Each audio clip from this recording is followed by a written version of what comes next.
जी हाँ दोस्तों, आप लोग को स्वागत है Bhojpuri chip official YouTube channel. तो भाई लोग, प्रमोद प्रेमी यादव जी का काफ़ी ब्लास्ट लेवल का सॉन्ग आप लोग के बीच में आ रहा है, तो चलिए उसी वीडियो के बारे में बात करते हैं।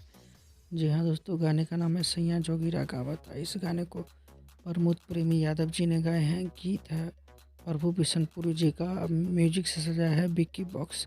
फाइनली इस गाने को दोस्तों कल सुबह में पिंकी म्यूजिक वर्ल्ड से इस गाने को रिलीज़ किए जाएंगे, तो तैयार रहिएगा। काफ़ी बेहतरीन सॉन्ग है।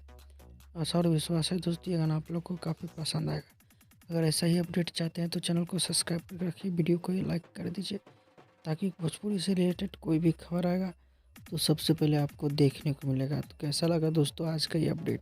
आशा और विश्वास है दोस्तों ये अपडेट आप लोग को काफ़ी पसंद आएगा। ऐसे ही अपडेट पाने के लिए चैनल को सब्सक्राइब कर लीजिए। मिलते हैं नेक्स्ट वीडियो के साथ, तब तक के लिए अपना ख्याल रखिएगा और देखते रहिए Bhojpuri chip official YouTube channel.